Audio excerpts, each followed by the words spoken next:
Ayan na mga kababayan, grabe na talaga ang pasabog.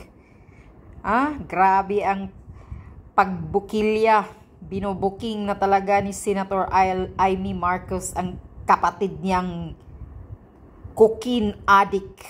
Tingnan nyo, marijuana sa almusal, cocaine pananghalian at hapunan, hanggang sa may nagsumbong na naman sa akin na sa paggising pa lamang sa umaga, kasabay ng almusal, marijuana na pala. Hindi ako sumama sa loob ng 3 taon dyan sa Malacanang dahil lantara na doon ang inuman, ang paggamit nila ng cocaine at mga bawal na gamot. Maghapon silang nag-iinuman at gumagamit ng cocaine kasama ng asawa at barkada. Tingnan nyo. Alam nyo, tama talaga itong ginagawa ni Amy Marcos na sinasabi niya sa publiko kung ano ang kapatid niya. Dahil isang presidente si Bangag.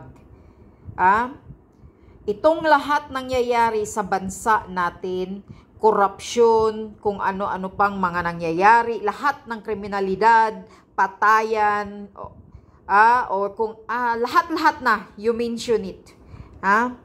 Dahil si Marcos Jr. ay bangag, lulong sa droga, wala siyang maayos na pag-iisip, wala siya sa tamang pag-iisip kung paano niya solusyonan ang mga problema.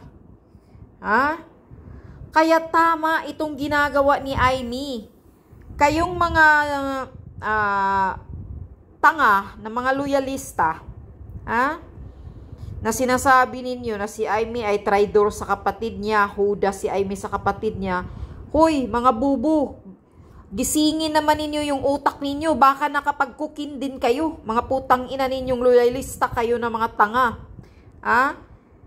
Hindi katraiduran yung ginagawa ni Amy, kundi hindi niya kinukonsinti ang ginagawa ni Bongbong Marcos ng kapatid niyang presidente dahil siya ang nagpapatakbo sa Pilipinas.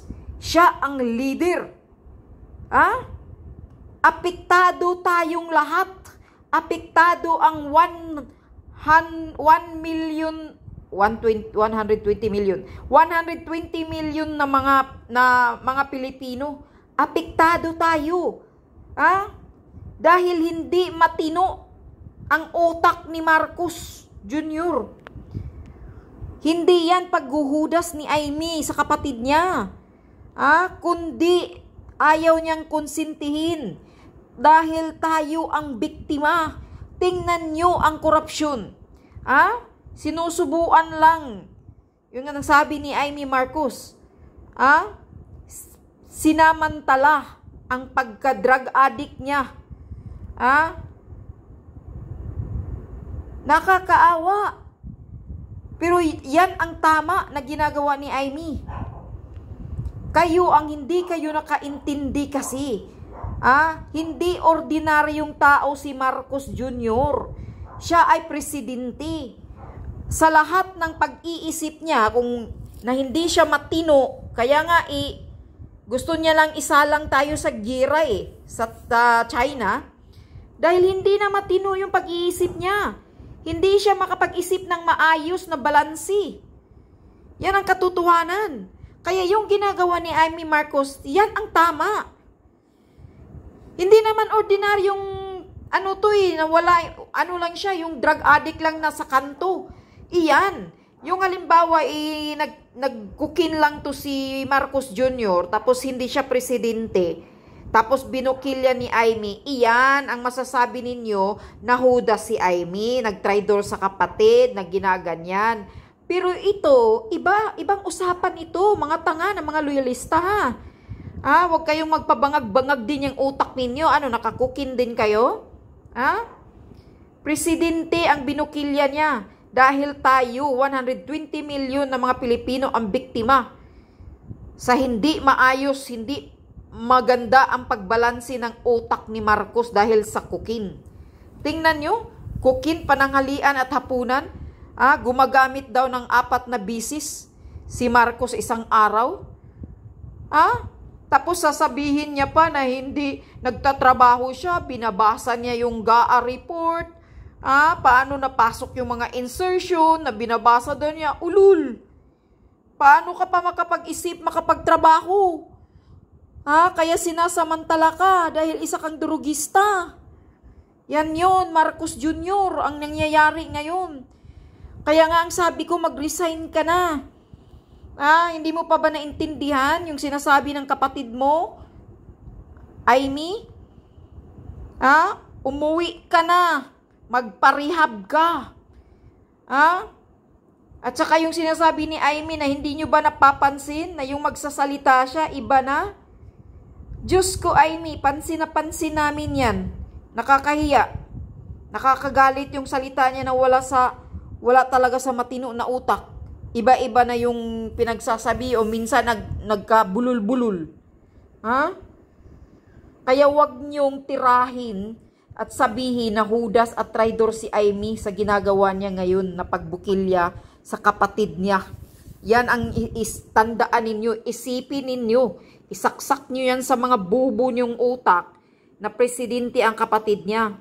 Kung hindi niya ito ibukilya, meaning to say, kinokonsinti niya ang pagiging durugista ng isang presidente. Pinapabayaan niya. Kaya nga, nalulubog na tayo sa baha Dahil hindi siya marunong Wala na. Once ang utak mo, pag drug addict ka, nakikita naman siguro ninyo kung anong itsura ng mga drug addict. Paano magsasalita ang mga drug addict Kaya nga sinasabi na ni Marcos Jr. na kinakausap niya daw ang tatay niya. Ano pa yan? Hallucination na yan. Sa sobrang paggamit ng druga. Yan ang nangyayari. Di ba sinasabi niya, 5 oras na lang daw ang tulog niya. Kinakausap niya lagi, gabi-gabi ang tatay niya. Epekto yan sa paggamit ng druga. Mga tanga ng mga loyalista, magising kayo, gisingin nyo yung mga bubo niyong utak. Hindi porke sinasabi ni Amy Marcos ang katotohanan, traidor na si Amy, hudas na si Amy, hindi ganun yun. Dahil si Marcos Jr. hindi ordinaryong tao na walang trabaho. Isang presidente yan. Pati yung ikaw, Anti-Claire Castro na palingkira, ang utak mo, isa ka ring gago, isa ka ring bubo, estupida. Sinasabi mo, anong klaseng kapatid si Amy na sinisiraan ng si presidente, ang kapatid niya? Hindi sinisiraan yan. Yan ang tama. Yan ang tamang ginagawa ni Amy. Buti nga, hinihintay pa ni Amy ng 3 taon bago niya binukilya ngayon Sana nga, noong 1 taon pa lang, binukilya na ni Amy. Imagine, pinapatakbo tayo, ang Pilipinas, ng isang drug addict na presidente. Imagine. Kaya bumulusok ang Pilipinas talaga sa grabe. Ekonomiya bagsak na bagsak. We are the worst. Talaga ngayon, ang ekonomiya natin sobrang pagbagsak. Paano isang drug addict ang presidente? Buti nga, hinihintay pa ni Amy na umabot ng 3 years bago niya ngayon binukilya. Sana nga, nung 1 year pa lang, binukilya mo na, Amy. Grabe. Yan ang tama. Yan ang tamang ginagawa ni Amy, na hindi niya kinukonsinti ang kapatid niya dahil isang presidente. Pag hindi niya yan ginagawa ngayon, halimbawa hindi niya binubukilya yan, pag sa susunod na taon, kung ano pa ang mangyayari sa susunod na taon hanggang mag-abot ng 6 years, tumatahimik lang si Amy Marcos. Siya ang masisisi.